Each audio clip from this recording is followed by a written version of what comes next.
16ാമത്തെ നോമ്പിൻ്റെ വിശേഷങ്ങളാണ് ഇന്ന് കാണിക്കുന്നത്. അപ്പോൾ രാവിലെ തന്നെ മുറ്റമൊക്കെ ഒന്ന് അടിച്ചു വാരി ഗാർഡൻ ഏരിയയൊക്കെ ഒന്ന് ക്ലീൻ ചെയ്ത് ചവർക്കൊന്ന് കത്തിച്ചിട്ടുണ്ടേ. പിന്നെ കുറച്ച് മുല്ലപ്പൂ ഇങ്ങനെ വിരിഞ്ഞ് നിൽപ്പുണ്ടായിരുന്നു കേട്ടോ. അപ്പോൾ ഞാൻ അതൊന്ന് കളക്ട് ചെയ്തൊരു ബോക്സിലാക്കി വെച്ച് കഴിഞ്ഞാൽ 2-3 ദിവസം ആകുമ്പം നിറയെ പൂ കിട്ടുമല്ലോ, നമുക്ക് കെട്ടി തലയിലിട്ട് വയ്ക്കാം, നല്ല മണമായിരിക്കുമല്ലോ. പിന്നെ അതൊക്കെ കഴിഞ്ഞിട്ടാണ് പിന്നെ ഞാൻ വീടിനകത്തോട്ടൊന്ന് ക്ലീനിങ്ങിനായിട്ട് ഇറങ്ങിയത്. അപ്പോൾ ആദ്യം ഒന്ന് വാക്വം ചെയ്തെടുക്കുന്നുണ്ട്, അതിന് ശേഷമാണ് ഒന്ന് മോപ്പ് ചെയ്യുന്നത്. ഒരു 1-2 ദിവസത്തിന് മുമ്പേ ഒന്ന് ക്ലീൻ ചെയ്തതേ ഉള്ളൂ, എന്നാലും ഞാൻ പിന്നെ ഒന്നും കൂടെ ഒന്ന് വൃത്തിയാക്കി ഇട്ടതാണ് കേട്ടോ. ജസ്റ്റ് അപ്പോൾ ഒരു പ്രാവശ്യം തുടച്ചാൽ മതിയല്ലോ. പിന്നെ നമ്മൾ ഡീപ്പ് ക്ലീനിങ് ആകുമ്പോൾ ഒരു 3-4 തവണ എനിക്ക് തുടക്കേണ്ടി വരും. ഇതാകുമ്പോൾ ഒരൊറ്റ തവണ ഒന്ന് ജസ്റ്റ് ഒന്ന് മോപ്പ് ചെയ്തെടുത്താൽ മതിയാകും. പിന്നെ ക്ലീനിങ് കഴിഞ്ഞിട്ട് അവർ നല്ലൊരു സ്മെല്ലൊക്കെ കിട്ടാൻ വേണ്ടിയിട്ട് ഇത് ബഹൂർ എന്ന് പറഞ്ഞ സ്റ്റിക്കാണ് കേട്ടോ. ഇത് ആമസോണിൽ നിന്ന് പർച്ചേസ് ചെയ്തതാണ്. ജന്നത്തുൽ ഫിർദൗസിൻ്റെ ഒരു അത്തറില്ലേ, അതിൻ്റെ അതേ സ്മെല്ലാണ് കേട്ടോ ഇതിന്. പിന്നെ അലർജി ഇഷ്യൂസ് ഉണ്ടാവില്ല കേട്ടോ. സാധാരണ ഞാൻ നല്ല അലർജി ഉള്ള ആളാണ്, അലർജി പേഷ്യൻ്റാണ്.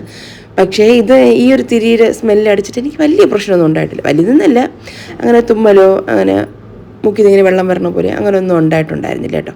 കൊള്ളായിരുന്നു. പക്ഷേ ഒരു ബോക്സ് വന്നിട്ട് അതിനകത്ത് 30 സ്റ്റിക്കാണുള്ളത്, 300 രൂപയാണ് കേട്ടോ. നല്ല സ്മെല്ലാണ്. കുറച്ച് സമയം ഇരുന്ന് നന്നായിട്ട് പുകഞ്ഞിങ്ങനെ നല്ല ഇതാണ്. വീടിൻ്റെ അകത്ത് മൊത്തത്തിലൊരു നല്ലൊരു സ്മെല്ല് കിട്ടും. പിന്നെ ഞാൻ ഒരു 4-5 മണിയൊക്കെ ആയപ്പോഴാണ് പിന്നെ അത് കഴിഞ്ഞിട്ട് പിന്നെ ഞാൻ കിച്ചണിലോട്ട് കയറിയിട്ടുള്ളത് തന്നെ. പിന്നെ കുറച്ച് ടൈം റെസ്റ്റൊക്കെ എടുത്ത് പിന്നെ നമസ്കാരമൊക്കെ കഴിഞ്ഞ് കുറച്ച് സമയം ഖുർആനൊക്കെ ഒന്ന് ഓതി കഴിഞ്ഞതിന് ശേഷമാണ് പിന്നെ കിച്ചണിലോട്ട് കയറിയത് തന്നെ. ഒരു 4-5 മണിയൊക്കെ ആയിട്ടുണ്ട് കയറിയപ്പോഴത്തേക്ക്. അപ്പോൾ പാല് വാങ്ങിച്ച് വെച്ചിട്ടുണ്ടായിരുന്നു കേട്ടോ. അപ്പോൾ അതൊക്കെ ഒന്ന് ഒഴിച്ച് വയ്ക്കണം, ഒന്ന് തിളപ്പിക്കാനായിട്ട്. പിന്നെ മീൻ രാവിലെ തന്നെ വാങ്ങിച്ചുകൊണ്ട് വന്നിട്ടുണ്ടായിരുന്നു. അപ്പോൾ മീൻ ഞാൻ രാവിലെ വെട്ടി ക്ലീൻ ചെയ്ത് മസാലയൊക്കെ ഒന്ന് പുരട്ടി കറിക്കുള്ളതും ഫ്രൈക്കുള്ളതൊക്കെ ഒന്ന് റെഡിയാക്കി ഒന്ന് മാറ്റി വെച്ചിട്ടുണ്ടായിരുന്നേ. പിന്നെ ഒരു സമൂസ കട്ട്ലേറ്റ് കൊണ്ടല്ലോ ഫ്രീസ് ചെയ്ത് വെച്ചിട്ടുള്ളത്, അതൊക്കെ ഒന്നെടുത്ത് പുറത്ത് വയ്ക്കണം. അപ്പോൾ ആദ്യം കിച്ചണിലോട്ട് വന്ന പാടെ അതൊക്കെ ഒന്നെടുത്ത് പുറത്ത് വെച്ചിട്ടാണ് പിന്നെ ബാക്കിയുള്ള കാര്യങ്ങളൊക്കെ ചെയ്തു തുടങ്ങുന്നത്. ഒരു പാലൊന്ന് തിളപ്പിക്കാനായിട്ട് വെക്കുന്നതാണ് കേട്ടോ. മീൻകറി തയ്യാറാക്കിയെടുക്കാം. അതിന് വേണ്ടിയിട്ടേ ഒരു 1-2 ടേബിൾ സ്പൂൺ വെളിച്ചെണ്ണ ചേർത്ത് കൊടുക്കുന്നുണ്ട്. പിന്നെ ഇതിലേക്ക് ഒരു 1/4 ടീസ്പൂണോളം ഉലുവയാണ് ചേർത്ത് കൊടുക്കുന്നത്. ആ ഉലുവ ഒന്ന് പൊട്ടി തുടങ്ങി അതിൻ്റെ ഒരു പൊട്ടിയില്ല, ഒന്ന് മൂത്ത് വരുമ്പോൾ ആ ഒരു സ്മെല്ല് വരുമല്ലോ. അപ്പോൾ അതിന് ശേഷം വേണം ഇതിലേക്ക് ഒരു തക്കാളിയും 1-2 തണ്ട് കറിവേപ്പിലയും ഒരു 10-12ഓളം ചെറിയ ഉള്ളി, 4-5 അല്ലി വെളുത്തുള്ളിയും, ഒരു പീസ് ഇഞ്ചി, പിന്നെ 1 ടീസ്പൂണോളം കുരുമുളക്, ഇത്രയും കൂടെ ചേർത്തൊന്ന് വഴറ്റിയെടുക്കണേ. അപ്പോൾ ഒരു തക്കാളി ഒന്ന് വെന്തുടഞ്ഞ് വരുമല്ലോ, ആ ഒരു പാകമാവുന്ന സമയത്ത് ഇതിലേക്ക് ഒരു 1/2 ടീസ്പൂണോളം മഞ്ഞൾപ്പൊടിയും 1 ടേബിൾ സ്പൂൺ മല്ലിപ്പൊടി, 2 ടേബിൾ സ്പൂൺ മുളക് പൊടി, കാശ്മീരി പ്ലസ് നോർമൽ ചില്ലി പൗഡറാണ്. ഇത്രയും പൊടികളും കൂടെ ചേർത്ത് കൊടുത്തിട്ട് നന്നായിട്ടൊന്ന് വഴറ്റിയെടുക്കാം. ഇനി ഇതിലേക്ക് ഒരു 1/2 കപ്പ് തേങ്ങ ചിരകിയത്, ഒരു കൈപ്പിടി കുറച്ച് മതി കേട്ടോ തേങ്ങ, പേരിന് മാത്രം. അപ്പോൾ ഒരു 1/2 കപ്പോളം തേങ്ങ ചിരകിയതും കൂടെ ചേർത്ത് നന്നായിട്ടെല്ലാം കൂടെ ഇളക്കി യോജിപ്പിച്ചതിന് ശേഷം ഫ്ലെയിം അങ്ങ് ഓഫ് ചെയ്യാം. ഒരുപാടങ്ങ് തേങ്ങ മൂപ്പിച്ചെടുക്കേണ്ട ആവശ്യമില്ല കേട്ടോ. ജസ്റ്റ് എല്ലാം ഒന്ന് മസാലയെല്ലാം കൂടെ ഒന്ന് യോജിച്ച് വരണം, അത്രേ വേണ്ടിയുള്ളൂ. പിന്നെ അത് കഴിഞ്ഞിട്ട് ഒരു ചെറിയ നാരങ്ങ വലുപ്പത്തിന് പുളി ഒന്ന് വെള്ളമൊഴിച്ചൊന്ന് സോക്ക് ചെയ്ത് വെച്ചിട്ടുണ്ടായിരുന്നേ. അതൊന്ന് പിഴിഞ്ഞ് അരിച്ചൊന്ന് ആ ഒരു കൂട്ടിലോട്ട് ഞാൻ ചേർത്ത് നന്നായിട്ടൊന്ന് അരച്ചൊന്ന് മാറ്റി വെച്ചിട്ടുണ്ട് കേട്ടോ. ഇതാ ക്ലീൻ ചെയ്ത് വെച്ചിട്ടുള്ള ഒരു മീനിലേക്ക് പാര മീനാണ് ഇത്. ഇതിലേക്ക് ആവശ്യത്തിനൊപ്പം ഒരു 1-2 തുണ്ടൻ മുളകും സാധാരണ മുളകൊക്കെ ചേർത്ത് കൊടുക്കുന്നുണ്ട്.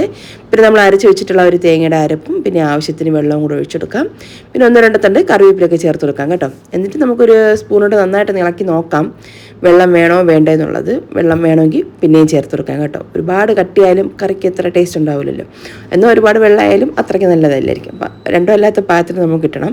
അപ്പം വെള്ളം കുറവായിരുന്നു, അപ്പോൾ ഞാൻ കുറച്ചും കൂടെയൊക്കെ വെള്ളം ചേർത്ത് കൊടുത്തിട്ട് നന്നായിട്ടെല്ലാം കൂടെ ഒന്ന് മിക്സ് ചെയ്ത് ആ സ്റ്റൗവിലോട്ടൊന്ന് വെച്ചിട്ടുണ്ട്. ഇനി നമുക്ക് അടപ്പുകൊണ്ട് അടച്ചിട്ടൊരു 12-15 മിനിറ്റ് ഒന്ന് തിളപ്പിച്ചെടുക്കും. അത്യാവശ്യം വലിപ്പമുള്ള മീനാണ് കേട്ടോ. അപ്പോൾ അതൊന്നിരുന്ന് റെഡി ആവട്ടെ. അതുപോലെ അത് മുള്ളും തലയും അങ്ങനത്തെ സംഭവങ്ങളൊക്കെ ഇട്ട് കറി വെച്ചത്.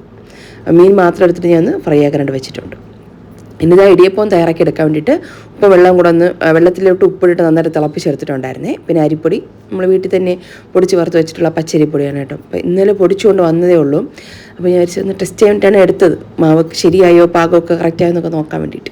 അപ്പോൾ കുറച്ച് മാവെടുത്ത് വെള്ളമൊഴിച്ച് നന്നായിട്ടൊന്ന് കുഴച്ച് വെച്ചിട്ടുണ്ട്. ഒന്ന് തണുത്തതിന് ശേഷം കുഴച്ച് ആ ഒരു ഇടിയപ്പം നമ്മൾ പിഴിഞ്ഞെടുക്കില്ല, ആ സംഭവത്തിലിട്ടിട്ട് ഒന്ന് പിഴിഞ്ഞെടുക്കുകയാണ് ചെയ്യുന്നത്. അപ്പോൾ ആ ഇടിയപ്പത്തട്ടിലോട്ട് കുറച്ച് വെളിച്ചെണ്ണ തടവിയിട്ടുണ്ട്. പിന്നെ കുറച്ച് തേങ്ങയും വെച്ച് കൊടുത്തിട്ടുണ്ട്. ഇനി നമുക്ക് ആ ഒരു ഇടിയപ്പം ഒന്ന് പിഴിഞ്ഞെടുക്കാം.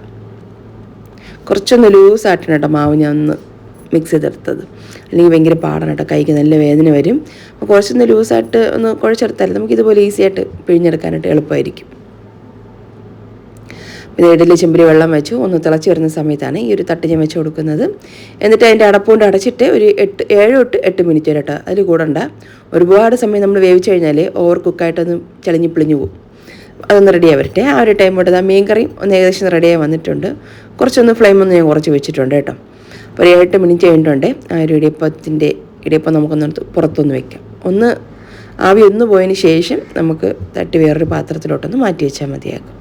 അപ്പോൾ ഞാൻ നെക്സ്റ്റ് ബാച്ചും വേറൊരു തട്ടിലോട്ടൊന്ന് റെഡിയാക്കി വെച്ചിട്ടുണ്ട്, അതിലോട്ട് വെച്ച് കൊടുക്കാൻ വേണ്ടിയിട്ട്. അപ്പോൾ അതാ അടുത്ത ബാച്ചും അതിലേക്ക് വെച്ച് കൊടുക്കാം. എന്നിട്ട് അടച്ചു കൊടുക്കാം. അതൊരു 6-7 മിനിറ്റ്, 7 തൊട്ട് 8 മിനിറ്റ് അത്രയും മതി. ഒരുപാട് സമയം നമ്മൾ വേവിക്കേണ്ട ആവശ്യമില്ല.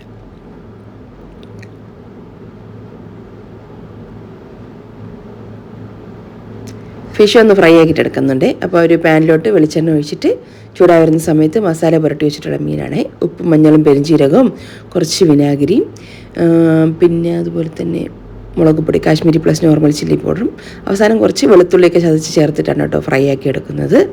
അപ്പോൾ ഇതാ ഫിഷും ഫ്രൈ ചെയ്തു കഴിഞ്ഞു. അത് റെഡിയാക്കി ഒന്ന് മാറ്റി വെക്കുന്നുണ്ട്. പിന്നെ ഞാൻ ജ്യൂസായിട്ട് ഇന്ന് തയ്യാറാക്കിയത് തണ്ണി മത്തങ്ങയാണ് കേട്ടോ. ഫ്രഷ് ആയിട്ടുള്ള ജ്യൂസാണ് കേട്ടോ. ഇതിനകത്ത് പഞ്ചസാരയോ വെള്ളം അങ്ങനെ ചേർത്തില്ല. ഐസ് ചേർത്ത് കൊടുക്കുന്നുണ്ട്. ഐസും കസ്കസ് കുതിർത്തതും ചേർക്കുന്നുണ്ട്. ബാക്കി പഞ്ചസാര അങ്ങനെയുള്ള കാര്യങ്ങളൊന്നും ചേർക്കുന്നില്ല. അപ്പോൾ അതാ ഇത്രയേ ഉള്ളൂ. നമ്മുടെ കുഞ്ഞു നോമ്പ് തുറയാണ്. ഫ്രൂട്ട്സൊക്കെ ഒന്ന് കട്ട് ചെയ്ത് വെച്ചു. പിന്നെ അതുപോലെ തന്നെ ആ ഒരു സ്നാക്സ് ഫ്രൈഡ് ഐറ്റംസും ഞാൻ റെഡി ആക്കിയിട്ടുണ്ടായിരുന്നു. പിന്നെ ഒരു രാത്രി 10 മണിയൊക്കെ ആയ സമയത്താണ് ഫുഡ് കഴിക്കുന്നത്. അപ്പോൾ നല്ല സോഫ്റ്റ് ആയിട്ടുള്ള ഇടിയപ്പം തന്നെയായിരുന്നു. ഇടിയപ്പവും മീൻ കറിയും ഫിഷ് ഫ്രൈ ഒക്കെ കൂട്ടിയിട്ട് നമ്മുടെ അത്താഴം കഴിച്ചു. അത്താഴത്തിന് പുട്ടായിരുന്നു. പുട്ടും ഉണ്ടായിരുന്നു, ഇടിയപ്പം ഉണ്ടായിരുന്നു. അപ്പോൾ ഇത്രയുള്ള വ്ളോഗ് ഇഷ്ടമായിട്ടുണ്ടെങ്കിൽ മറക്കാതെ തന്നെ ഒരു ലൈക്കും ഷെയറും കമൻറ്റൊക്കെ ചെയ്ത് നമ്മുടെ ചാനലും സപ്പോർട്ട് ചെയ്യും. അപ്പോൾ വീഡിയോ കണ്ട എല്ലാ കൂട്ടുകാർക്കും താങ്ക്സ്.